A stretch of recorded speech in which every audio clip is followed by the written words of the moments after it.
Nous sommes ceux qui venons après. En juin 2025, au retour du pèlerinage de Chartres, s'est déroulée devant mes yeux une scène tout à fait commune et habituelle pour un retour de pèlerinage, mais extraordinaire pour notre société. Dans le train du retour, des pèlerins chantent.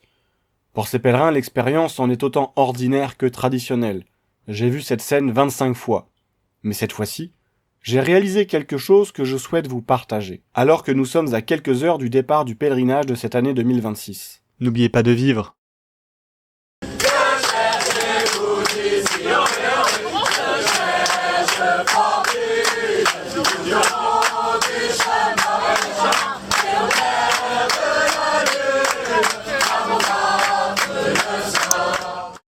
Ainsi, les uns et les autres entonnent ces chants empruntés au répertoire du scoutisme et du pèlerinage. Chansonnettes légères, chants de soldats, complaintes graves et prières sincères. Des prisons de Nantes à Pelot d'Hennebont, du Kyrie des Gueux au Miserere de la mer, beaucoup les connaissent par cœur. Toute l'étendue des sentiments humains y trouve son expression.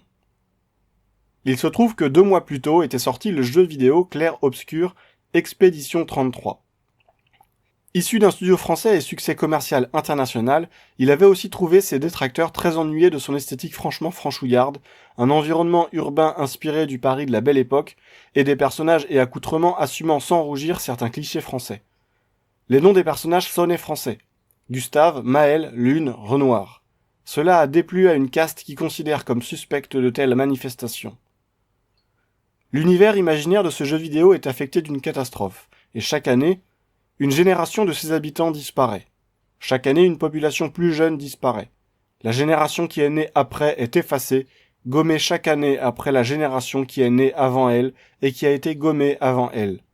Et chaque année aussi, une équipe des habitants survivants part en expédition dans l'espoir de mettre fin à la calamité. Sur leur chemin, ils retrouvent les restes des expéditions précédentes, ainsi que les traces de ce qu'ils avaient découvert et appris. Chaque expédition ne sait pas si elle va réussir, mais chaque expédition laisse, pour ceux qui viendront après eux, leurs connaissances et leurs traces. Et cet effort, ce don d'eux-mêmes, ce don de leur vie jusqu'à leur propre mort, ils le font pour l'expédition qui vient après la leur, pour la génération d'explorateurs et de combattants qui vient après. Seuls les gens têtus peuvent changer le monde. Ça aussi, c'est ton héritage. Pour ceux qui viendront après.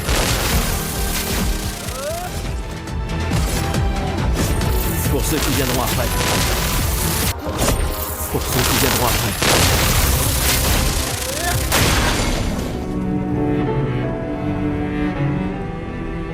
Pour ceux qui suivront. D'accord. Un des personnages principaux, Gustave, prononce fréquemment ces mots lors de ses combats. Pour ceux qui viendront après. Et cela m'a fait réfléchir au sens de cette phrase. Ceux qui viennent après.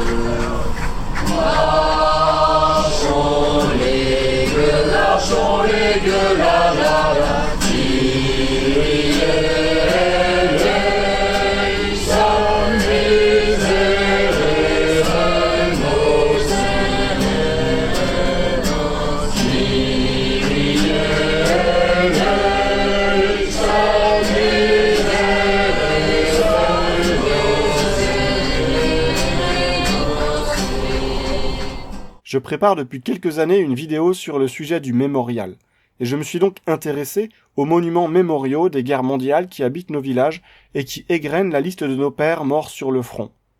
Tous ces hommes qui ont fait le sacrifice de leur vie, ces hommes l'ont fait pour ceux qui viennent après. Et c'est ça ce que signifie « venir après ». Ceux qui viennent après ne sont pas une unité de population qui se substitue. Ceux qui viennent après sont ceux qui sont engendrés. Ils ne viennent pas après parce qu'ils apparaissent dans une temporalité ultérieure. Ils viennent après car ils sont la génération suivante, celle qui est enfantée par leurs parents. Les soldats de ces guerres atroces ne tombaient pas sur le champ de bataille pour ceux qui occuperont leur territoire. Bien au contraire. Et ils tombaient contre l'envahisseur pour ceux qui hériteront de leur territoire. Dans l'hypothèse où l'armée ennemie les aurait vaincus, l'envahisseur qui pourrait plus tard occuper leur propre village et leur propre maison ne serait jamais ceux qui viendront après, mais ceux qui viendront à la place. L'occupant n'est pas le descendant. Dans le jeu, si le personnage meurt dans un combat, la créature qui l'a vaincu lui survit, mais cette créature n'est pas celui qui vient après. Celui qui vient après est la prochaine expédition de lumière, la prochaine expédition de ceux qui ont été engendrés. Je ne suis pas certain que beaucoup des détracteurs du jeu aient vraiment compris cette phrase, mais dans notre société où toute notion de transmission et de filiation est suspecte, je ne doute pas qu'inconsciemment, leur malaise vienne aussi de là. Ceux qui ont défendu la France pendant la Grande Guerre se battaient pour ceux qui venaient après, et ceux qui ont combattu le nazisme se battaient pour ceux qui venaient après. Mais pour une certaine population bourgeoise, déracinée et collaborationniste, est suspect ce sentiment de défense de chez soi et de transmission à sa descendance. Ils regrettent que l'occupant n'ait pas vaincu, et craignent une nouvelle défaite.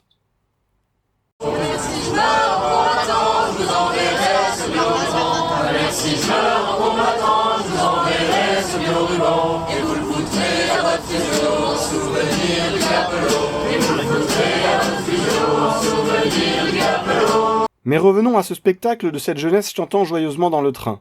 Devant cette jeunesse, je me suis souvenu d'un prêtre. C'était il y a plus de 15 ans.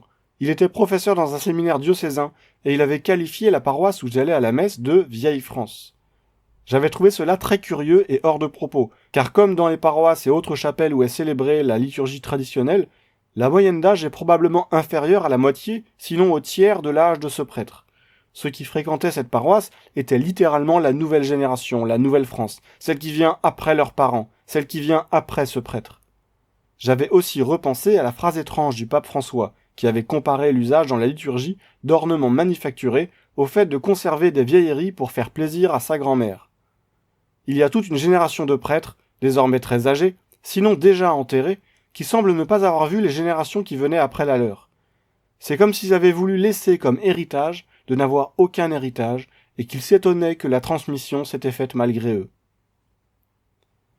Le pape François avait eu aussi cette phrase très étrange il y a 5 ans, aux termes étrangers à la réalité. Ceux qui ont besoin de temps pour revenir au rite romain promulgué par les saints Paul VI et Jean-Paul II. L'étrangeté de cette phrase tenait dans ce verbe « revenir ». Assister à une messe traditionnelle ou à une messe célébrée selon le nouveau missel n'est pas une affaire de retour, et on peut à raison trouver bizarre et malaisant ce besoin de recroquevillement sur la forme ordinaire. Car pour des générations de familles, participer à une messe en forme ordinaire n'est pas un retour à quoi que ce soit, c'est une exploration de quelque chose de différent. C'est d'ailleurs tout aussi vrai pour la jeunesse élevée dans la forme ordinaire qui vient découvrir la forme extraordinaire en pèlerinage. Ce n'est pas un retour pour eux, c'est dans leur vie quelque chose de nouveau, une étape sur le chemin, une expérience sur laquelle ils se construisent et dans laquelle ils modèlent leurs corps et leur âme. Il existe une filiation ininterrompue de familles qui ont toujours participé à la messe en forme extraordinaire, dont les enfants ont grandi dans cette liturgie, et dont ces enfants ont à leur tour engendré les enfants qui ont grandi dans cette liturgie. Chaque génération qui venait après a transmis à la génération suivante, sans interruption, à ceux qui venaient encore après. C'est leur culture, leurs pratiques, leurs coutumes, leurs traditions. C'est ce qui leur appartient, ce dont ils héritent, ce qu'ils habitent, vivent, fructifient et transmettent.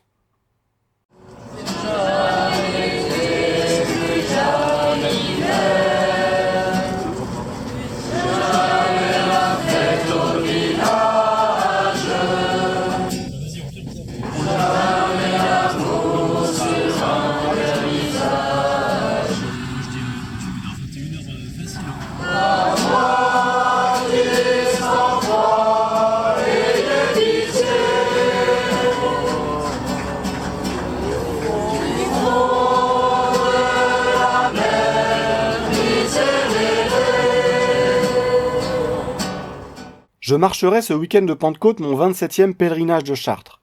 Et j'ai vu pendant toutes ces années, chaque année, une nouvelle génération qui venait après, une jeunesse toujours renouvelée.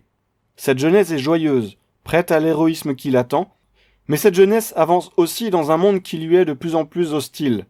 Ils savent ce que c'est que de chanter le Kyrie des gueux. Errants sans feu ni lieu, bissac et ventre creux, bannis et malchanceux, maudits comme lépreux. Ils chantent aussi le Miserere de la mer. Et les mots de Francine Cocampo se revêtent d'un tragique très nouveau. Plus jamais l'été, plus jamais l'hiver, plus jamais la fête au village, plus jamais l'amour sur un clair visage. À moi, Christ en croix, ayez pitié. Cette jeunesse qui a vécu l'assassinat de Thomas à Crépol et le meurtre de Philippine habite viscéralement ces paroles. Plus jamais la fête au village, plus jamais l'amour sur un clair visage. Ils sont ceux qui viennent après. Ils savent ce que signifient les paroles de cette même chanson. À tous les calvaires, aux croix des chemins, je promets un pèlerinage. À tous les calvaires, aux croix des villages, à toi, mon pays, mes souvenirs, à moi, tous mes rêves à l'avenir. Ils sont là pour ça. Ils vont marcher en pèlerinage de Paris à Chartres, 100 kilomètres pendant 3 jours. Ils ont promis ce pèlerinage, et ils sont présents. Ainsi donc, voici ceux qui viennent après. Nous sommes ceux qui venons après. Et n'oubliez pas de vivre.